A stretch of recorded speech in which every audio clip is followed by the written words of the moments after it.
karena judul negara jadi bangsa. Jadi saya itu karena dari diri Pak. Jadi ingin tahu gimana sih kenapa kalau dulu itu penyebutan negeri itu beda-beda kayak gitu Pak. Mungkin dengan bisa apa tadi dengan tanya Jawa itu apa gitu. Saya ingin tanya kayak beda ini penyebutan ya Kediri ya sama Panjang itu seperti apa menurut Anda?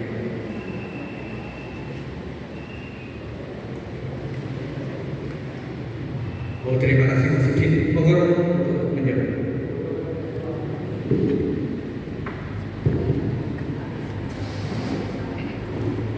Nama-nama desa atau kota di Jawa khususnya Jawa itu ya termasuk Jawa Barat itu berhubungan dengan tiga hal penting. Satu, berhubungan dengan mitologi. Mitologi itu dibagi dua. Mitologi pada saat sebelum kemerdekaan, sehingga muncul istilah-istilah yang berhubungan kota tersebut yang itu bisa dikatakan di dalam mentara-mentara yang dibuat oleh di sana disebutkan bagaimana makna masing-masing itu, baik secara sejarah maupun secara keartian. Misalnya Kediri sama Kediri ini kan ada filologi, perubahan pergeseran bahasa. Maksudnya itu ya kalau secara spiritual ya dalam diri kembali kepada jati diri itu sudah. Makanya dalam buku-buku Jaga Jaya itu Jaya Empire itu dijelaskan tentang perjalanan seseorang menemukan jati dirinya. Mulai dari kalau kita merujuk ke dari Pasuruan, Malang, Kediri, Tulungagung itu secara spiritual sampai Tulungagung itu digambarkan ada keturunan yang Kediri itu secara spiritual. Tapi Kediri ini diekspresikan oleh para leluhur kita juga dalam bentuk pewayangan, dalam pewayangan terbaru atau pepandian. Wayang itu kan berjalan 5 masa. Wayang pertama itu Wonokawan, kemudian dialektika berikutnya zaman berubah menjadi Ramayana. Setelah itu wayang itu mengisi register, tidak hanya tentang Wonokawan tapi juga mengisi register narasi cerita tentang Ramayana, di mana digambarkan Ramayana yang cantik, gagah perkasa, ganteng, gagah perkasa, Ramayana itu jelek. Terus digambarkan juga Ramayana itu perempuan ini Sinta digambarkan wanita yang cantik. Sebenarnya kan pesan-pesan moralnya bukan dalam wujud seperti gambarkan anak saya tidak ditangkap secara literal, tidak, tetapi Sinta ini digambarkan kekuasaan. Jadi kekuasaan itu begitu menunjukkan cantiknya luar biasa, bukan orang sebenarnya. Tapi untuk menjelaskan itu digambarkan Sinta itu sebagai orang yang cantik. Kalau kita melihatnya sebenarnya dalam cerita itu baik Ravana maupun Rama itu sama-sama gagah perkasa, sama ganteng.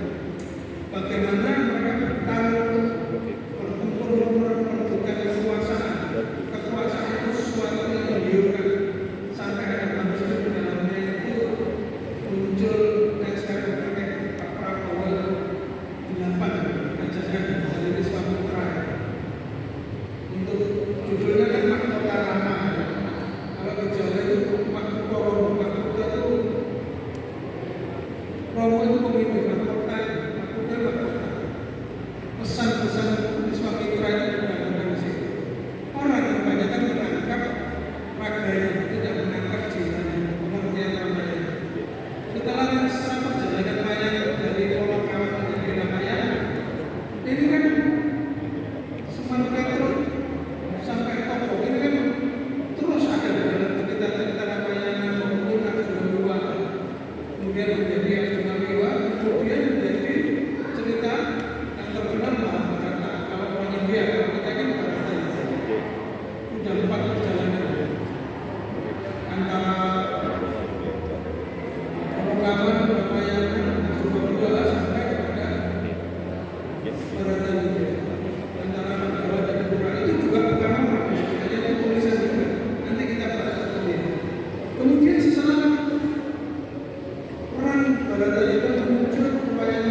ada 5 yang terakhir setelah survei yang kemarin bumi itu muncul di sekitar Panji. Kalau di Kediri itu namanya Panji atau Panji yang susah tahu. Nah ini yang nanti kalau kita bahas bahwa pagi ya kan dulu namanya secara filosofi kan tidak ada hal yang berbeda. Tapi kalau kita ke Jawa, di sana juga ada darat dan jenggala. Di Jawa Tengah juga ada darat dan jenggala. Saya lupa, di sini juga ada darat dan jenggala. Seperti cerita orang-orang atau cerita tentang singgah-singgah. Di sini ada singgah-sari. Di Jawa juga ada singgah-sari. Ada hubungan apa sebenarnya dalam perjalanan bangsa inilah nanti kita bahas termasuk KDW ini bisa dari persepsi Panjian yang terakhir bisa dalam persepsi jauh sebelum Panji. Pengertiannya itu bagaimana dulu tidak ada. Kemudian dilengkapi dengan KDW ini perjalanan wayang terakhir menceritakan tentang bagaimana leluhur itu ingin mengajari mandu kita menemukan kekuatan-kekuatan diri kita sendiri melalui proses mitologi dongeng-dongeng. Tapi dongeng ini tidak dianggap sebagai firman Tuhan. Tapi dongeng ini adalah bagian dari ajaran-ajaran leluhur itu. Beda dengan Yunani maupun Mesopotamia. Dongeng-dongeng itu akhirnya dianggap sebagai cerita dari Tuhan itu menceritakan. Kan begitu. Ada semua akhirnya jadi seakan-akan Tuhan itu bercerita. Dan itu diakini sebagai satu substansi firman. Tapi kita tidak. Kita semakin memarah, pejangan para leluhur pada anak cucunya untuk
Saya jelaskan dari ujung rambut sampai biar kakak-kakaknya depan satunya kiri.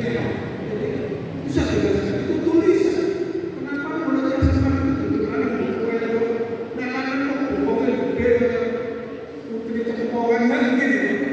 Ternyata itu tulisan seperti saya berbaca dari buku seperti itu tulisan. Tulisan apa? Tulisan tentang ajaran-ajaran kebaikan. Bagaimana manusia membangun hubungan sesama manusia, membangun hubungan manusia dengan makhluk Tuhan yang lain yang disebut semesta, tanaman, hewan, dan lain-lain termasuk yang tidak kasat mata. Kemudian muncul manusia malaikat yang berbunyi suara dari suara akhirnya muncul jadi santi ketika kita lihat. Ini kan kita lihat ada dalam Tuhan itu diterjemahkan kembali dari dasar Puro menjadi manusia manusia. Di dalam pesan-pesan yang tidak bisa kowe manunggal kalau aku nek kowe belum manunggal kalau kamu kan gitu. Itu pesan dalam semangat. Jadi kita tidak bisa kembali kepada yang mencipta pada saat kita juga membunuh ciptaan yang manusia atau kita memusuhi ciptaan yang manusia. Inilah gambaran-gambaran yang panjang. Bahkan dulu kenapa anak-anak perempuan-perempuan dulu lebih bebas kita dari laki-laki? Bagaimana kita wanita-wanita di dalam ayat itu mengembangkan apa namanya? Nyanyi sinden mendengarkan terus pesan-pesan Tuhan. Di dalam ayat wayang itu tidak wujud digerakkan. Yang bergerak itu hanya yang diganti uaranya dalam musik. Orang-orang itu mendengarkan musik atau gamelan. Gamelan ini bukan sekedar musik yang tanpa makna. Gamelan ini musik itu juga narasi tulisan. Pada saat Arjuna itu keluar, anak-anak dulu sudah ngerti, oh ini Arjuna yang keluar, oh ini Buto Hijau yang keluar, oh ini Bima yang keluar. Karena musiknya itu merupakan morse, tulisan. Kan kalau kita dulu saya di ayah saya itu kan di kapal selam dari orang Jawa membuat morse bukan hanya titik-titik, tetapi sudah bentuk keragaman bangsa suara yang indah, yang luar biasa. Sehingga itu menanyakan pada saat Arjuna itu keluar, oh ini tahu Arjuna, oh ini Pandawa, atau rasa dewa yang keluar. Setelah musik itu berbunyi di dalam ayat keluar, surut-surut berikutnya dalam penjelasan Arjuna ini sosok seperti melalui jagat itu digambarkan seperti itu. Kan bisa ini bukan wujud orang, tapi untuk menjelaskan sementara cerita yang sebenarnya dalam bentuk orang. Tetapi pada tingkatan kedua harus dijelaskan bahwa Arjuna ini adalah tulisan, semar tulisan, tokoh tulisan, narasi. Sehingga bangsa kita pada dulu pada waktu itu melihat wayang itu bukan rupa-rupakan seperti sekarang. Pornografi, goyang-goyang, sindari di panggung, saru. Tidak ada itu. Dan anak-anak yang dididik itu mendengarkan musik-musik sebagai simbol daripada sosok daripada wayang-wayang itu. Akhirnya tumbuh kemampuan intuisi, kekuatan daya batin dan nalar yang luar biasa. Sehingga anak-anak dulu langsung mampu membaca tanda-tanda alam. Ada bintang kali orang mengatakan waskita atau merusak dulu kita. Inilah gambaran daripada cerita-cerita. Dan cerita ini diteruskan bukan hanya dalam bentuk Baratayuda, teruskan dalam bentuk Panji. Sehingga beliau mengaku alam Surabaya dalam manuskrip Panji itu dijelaskan lengkap. Kenapa disebut story beliau, kenapa disebut Kediri, orang Belanda itu pada saatnya tidak ada di dalam peraturan itu negara Majapahit itu ada. Yang ada negara Wilayah.